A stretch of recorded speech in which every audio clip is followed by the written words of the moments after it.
Hello and good evening बच्चों। Last video के अंदर हमने बात करी थी क्लास 9th चैप्टर नंबर 1 जो कि हमारा केमिस्ट्री का चैप्टर नंबर 1 है, उसके बारे में बात करी थी, मैटर इन आवर सराउंडिंग्स। उस वीडियो के अंदर हमने इन टेक्स्ट क्वेश्चन सारे कंप्लीट कर लिए हैं। अब इस वीडियो के अंदर हम बुक के एक्सरसाइज क्वेश्चन करेंगे। अगर वो वीडियो किसी ने नहीं देखी होगी तो मैं इस वीडियो के नीचे डिस्क्रिप्शन बॉक्स में उस वीडियो का लिंक मेंशन कर दूंगा, आप वहाँ से इस वीडियो को देख सकते हैं। चले फिर स्टार्ट करते हैं हम अपना लेक्चर। जो हमारा चैप्टर नंबर 1 है वो पेज नंबर 12 पे है, जो एक्सरसाइज क्वेश्चन है आपका। इसमें जो पहला क्वेश्चन है, convert the following temperature into degree Celsius. देखो बच्चों, एक बात ध्यान से सुनना, यहाँ पर 273 केल्विन जिसको के से डिनोट करते हैं, उसको जब हम डिग्री सेल्सियस में कन्वर्ट करेंगे तो उसका मतलब होता है 0 डिग्री सेल्सियस। ओके बच्चों, तो अब यहाँ पर लिखा है 293 केल्विन, इसको हमें डिग्री सेल्सियस में कन्वर्ट करना है। तो देखो 0 डिग्री सेल्सियस का मतलब 273 केल्विन है। तो जब भी मैं 293 केल्विन को करना है मेरे को टेम्परेचर डिग्री सेल्सियस में कन्वर्ट, तो मैं क्या करूँगा, 293 केल्विन को 273 केल्विन से माइनस कर दूंगा, तो ये डिग्री सेल्सियस में कन्वर्ट हो जाएगा। देखो बच्चों, 293 माइनस 273 जो कि मेरा हो जाता है 20 डिग्री सेल्सियस। तो मैं ये कह सकता हूँ 293 केल्विन का मतलब क्या है, जब डिग्री सेल्सियस में कन्वर्ट करेंगे तो 20 डिग्री सेल्सियस आ जाएगा। ऑलराइट बच्चों, ठीक। अगला क्वेश्चन है आपका, अगला पार्ट 470 केल्विन। 470 केल्विन है, तो हमें पता है 273 केल्विन का मतलब है 0 डिग्री सेल्सियस। तो अब 470 केल्विन का मतलब क्या होगा, क्या वो देखते हैं। 470 माइनस 273, जो आंसर आएगा आपका 197। इसका मतलब वो डिग्री सेल्सियस में कन्वर्ट हो चुका है। ओके बच्चों, इसका सेकंड वाला क्वेश्चन है, आपको जस्ट इसका अपोजिट करना है। 25 डिग्री सेल्सियस को आपको केल्विन में कन्वर्ट करना है, केल्विन स्केल में।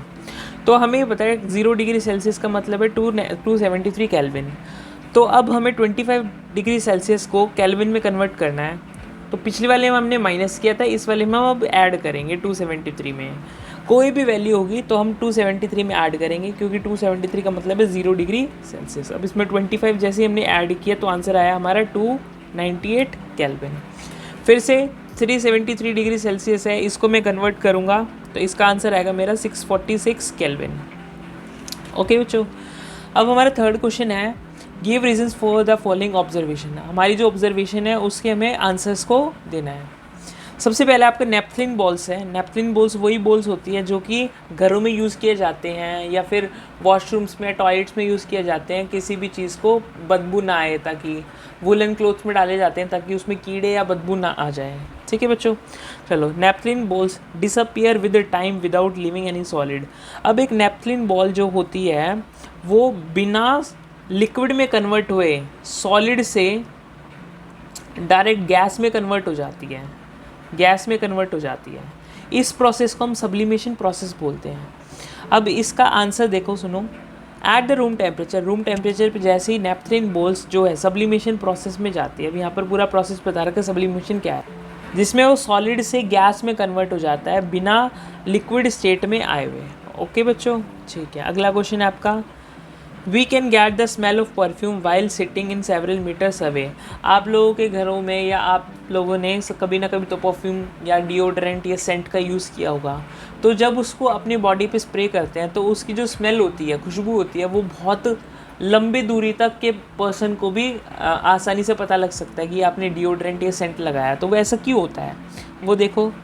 Molecules of air moves at the high speed. जो मॉलिक्यूल्स होते हैं एयर के या गैस के बोल सकते हो, वो हाई स्पीड में ट्रैवल करते हैं। उनके बीच में इंटरमॉलिक्यूलर स्पेस बहुत ज़्यादा होता है, हाई और लार्ज इंटरमॉलिक्यूलर स्पेस होता है। इसलिए जो परफ्यूम है वो बना होता है हमारे हाई वोलेटाइल से। हाई वोलेटाइल मतलब हाई प्रेशर से बना होता है, जो कि एयर को स्कैटर करता है और जब लंबे डिस्टेंस तक ट्रैवल कर सकता है। इसलिए हमें ये पता है, hence we can able to smell perfume sitting several metre away. इसलिए हमें परफ्यूम की जो स्मेल है बहुत लंबे दूरी तक आ जाती है। यहाँ पर एक क्वेश्चन और था इन टेक्स्ट वाले में कि हॉट सिजलिंग फूड की जो स्मेल है वो सेवरल मीटर्स दूर से भी क्यों आ जाती है। और एक और क्वेश्चन हो सकता है आपका अगरबत्ती का, यानी कि इंसेंस स्टिक की जो स्मेल है, खुशबू है, पूरे रूम में क्यों फैल जाती है, उसका भी सेम रीज़न हो सकता है। अब इसको क्वेश्चन नंबर 4 में अरेंज करना है आपको increasing order of force of attraction, कितना उसमें फोर्स ऑफ अट्रैक्शन लग रहा है उस पार्टिकल के बीच में, आपको उसमें अरेंज करना है। सबसे पहले वाटर दे रखा है, देन शुगर दे रखा है, उसके बाद ऑक्सीजन दे रखा है। तो अरेंज करना स्टार्ट करते हैं। तो हमें ये पता है कि गैसियस यानी कि ऑक्सीजन क्या हमारा गैस फॉर्म में है, गैस में जो फोर्स ऑफ अट्रैक्शन होता है बहुत ज़्यादा हाई होता है, इंक्रीज़ होता है। उसके बाद में वाटर के मॉलिक्यूल्स थोड़े थोड़े और पास आ जाते हैं गैसेस के मुकाबले, तो इंटरमॉलिक्यूलर स्पेस उसमें थोड़ा सा कंप्रेस हो जाता है, दब जाता है। वहीं पे सॉलिड की फॉर्म में जैसे ही आता है तो इंटरमॉलिक्यूलर स्पेस जो होता है बहुत ज़्यादा कम हो जाता है इसके अंदर। ठीक है बच्चों, अगला क्वेश्चन है हमारा, what is physical state of water at 25 degree Celsius में। पानी का टेम्परेचर तो 25 रहेगा, लेकिन उसके अपीयरेंस में क्या चेंज आएगा वो देखते हैं। At 25 degree Celsius water will be liquid form में होगा, नॉर्मल रूम टेम्परेचर पे जैसे आपका घरों में पानी होता है। 0 डिग्री सेल्सियस, हमें ये पता है 0 डिग्री सेल्सियस पे जो फ्रीजिंग पॉइंट है वाटर का वो स्टार्ट हो जाता है, यानी कि आइस जो है फ्रीज होने लग जाती है, वाटर जो है फ्रीज होने लग जाता है। तो 0 डिग्री सेल्सियस पे जो वाटर है वो फ्रीज हो जाएगा as freezing point, hence solid और लिक्विड फेज दोनों का ही ऑब्जर्व करने को मिलेगा। ओके ठीक है। देन 100 डिग्री सेल्सियस है, 100 डिग्री सेल्सियस पे क्या देखने को मिलेगा, the water is at the boiling point, जो पानी है वो बॉइलिंग पॉइंट पे जाएगा, इसलिए उसका जो दोनों टेम्परेचर देखने को मिलेगा, लिक्विड भी as well as gaseous state भी। ठीक है बच्चों, वाटर वेपर कन्वर्ट हो जाएगा, इसको हम स्टीम भी बोल सकते हैं, स्टीम भाप जिसे बोलते हैं। अगला क्वेश्चन है आपका, गिव 2 रीजंस टू जस्टिफाई, आपको जस्टिफाई करना है 2 रीज़न के according. Water at room temperature is liquid, जो रूम टेम्परेचर होता है हमारा 25 डिग्री सेल्सियस लास्ट क्वेश्चन में था, उससे फिर आपका रूम टेम्परेचर कितना हो सकता है 40 डिग्री, मैक्सिमम 50 डिग्री सेल्सियस तक का जो पानी होता है वो लिक्विड ही क्यों होता है आपके रूम टेम्परेचर पे। तो देखो पहला पॉइंट है आपका, water persist as a liquid at room temperature since its melting point, जो उसका मेल्टिंग पॉइंट होता है वो लोअर होता है रूम टेम्परेचर से, और उसका बॉइलिंग पॉइंट होता है 100 डिग्री सेल्सियस से ऊपर, इसलिए उसमें जो फिक्स्ड वॉल्यूम है वो भी सेम रहेगा, फिक्स्ड मास रहता है पानी का। सेकेंड पॉइंट है, रूम टेम्परेचर पर पानी जो है does not have fix shape, पानी का फिक्स शेप नहीं होता और फ्लो करता है ऐसे ही, किसी भी कंटेनर में डाल दो, अगर रूम टेम्परेचर पर है तो वो उसी कंटेनर का शेप साइज ले लेगा और उसका वॉल्यूम भी गेन कर लेगा। नेक्स्ट, एन आयरन अलमीरा इज़ सॉलिड, जो आयरन की अलमीरा होती है जो घरों में आप अलमारी यूज़ करते हो वो सॉलिड फॉर्म में होती है रूम टेम्परेचर पे, ऐसा क्यों होता है वो देखो। As a result water is liquid, अच्छा ये ऊपर वाला है। नेक्स्ट बी पॉइंट आपका, बिकॉज इट्स मेल्टिंग और बॉइलिंग पॉइंट, जो उसका मेल्टिंग और बॉइलिंग पॉइंट होता है रूम टेम्परेचर पर ही होता है उसका। आयरन की अलमीरा सॉलिड फॉर्म में होती है रूम टेम्परेचर पे, वो क्यों होती है वो देखते हैं। एन आयरन अलमीरा इज़ रिजिड मतलब हार्ड होता है, यहाँ पर कितना हार्ड होता है, आप उसको कंप्रेस करके देखोगे तो कंप्रेस नहीं होगा, वो अपनी शेप साइज़ को मेंटेन करके रखता है। मेटल्स के क्या होते हैं, हाई डेंसिटी और हाई वॉल्यूम होने की वजह से ही ये सब होता है। As a result at room temperature iron अलमीरा इज़ सॉलिड, ये रिज़ल्ट है कि भाई आयरन जो अलमीरा है वो सॉलिड होती है। क्वेश्चन नंबर 7 है, जो आइस है 273 केल्विन, इसका मतलब 0 डिग्री सेल्सियस, वो ज़्यादा क्यों इफेक्टिव कूल करता है नॉर्मल पानी के टेम्परेचर के अकॉर्डिंग। एक 0 डिग्री की बर्फ़ लो और एक 0 डिग्री पे पानी लो, कौन सा ज़्यादा इफेक्टिव है ये क्वेश्चन में पूछा हुआ है।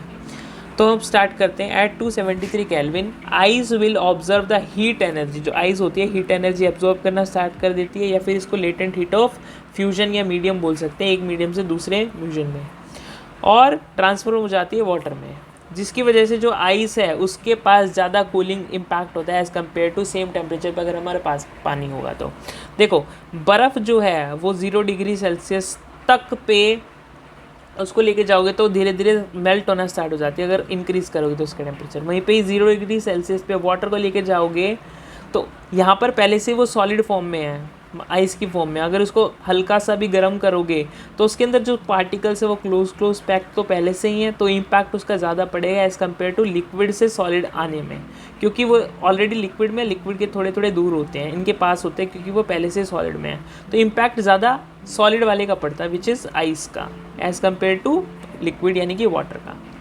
8th क्वेश्चन है अपना,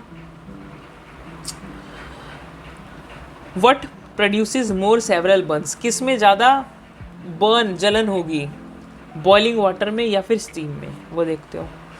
स्टीम में ज़्यादा बर्न प्रोड्यूस होगा क्योंकि एक एक्सोथर्मिक रिएक्शन है। एक्सोथर्मिक रिएक्शन मतलब जिसमें जो है हीट रिलीज होती है, that heat releases in a high amount of heat release होती है और वेपराइजेशन भी जल्दी हो जाता है। वहीं पे पानी में इतना हीट रिलीज नहीं होता है as compare to steam. Okay, last question है और शायद ये चैप्टर 1 का लास्ट क्वेश्चन हो सकता है। इसके बाद अगर एक्स्ट्रा क्वेश्चंस होंगे तो वो आगे आने वाली वीडियोस के अंदर कवर हो जाएंगे। नेम ABCDEF, जो आपको ABCDEF दे रखा है, इन सभी के नाम दे रखे हैं आपको, ठीक है। डायग्राम मेंशन नहीं किया मैंने, हम वैसे ही सॉल्व करते हैं। सॉलिड टू लिक्विड, सॉलिड से लिक्विड में क्या कन्वर्ट हो जाता है? मेल्टिंग या फिर फ्यूजन या फिर लिक्विफिकेशन हो जाता है। लिक्विड से गैस में कन्वर्ट होना, उसको इवेपोरेशन कहलाते हैं। सी पॉइंट आपका गैस से लिक्विड में कन्वर्ट होना, ठंडी करिए कोई भी चीज़ तो उसको कंडेंसेशन बोलते हैं। आपने वाटर साइकिल वाले प्रोसेस में पढ़ा भी होगा। आगे डी पॉइंट है लिक्विड से सॉलिड में कन्वर्ट हो जाना, तो सॉलिडिफिकेशन कहलाता है उसका। देन सॉलिड से गैस, हम लास्ट क्वेश्चन में हमने क्या किया था, अभी जो हमारे नेपथलीन बॉल्स थी वो सॉलिड फॉर्म में थी, उसको डायरेक्ट कन्वर्ट करना बिना लिक्विड फॉर्म में चेंज करे गैसेस में कन्वर्ट हो जाता है, तो वो कौन सा प्रोसेस है? सब्लिमेशन का। आगे गैस से सॉलिड कन्वर्ट हो जाना, देन सॉलिडिफिकेशन कहलाता है। आई होप आपको चैप्टर नंबर 1 क्लियर हो गया होगा। मैंने डिस्क्रिप्शन बॉक्स में सारी की सारी PDF मेंशन कर रखी है इस चैप्टर के रिगार्डिंग, आप वहाँ से और भी ज़्यादा अच्छे से क्लियरिटी से पढ़ सकते हैं। हम किसी और वीडियो के अंदर चैप्टर नंबर 2 को कवर करेंगे। तब तक के लिए टेक केयर, बाय बाय, पढ़ते रहें।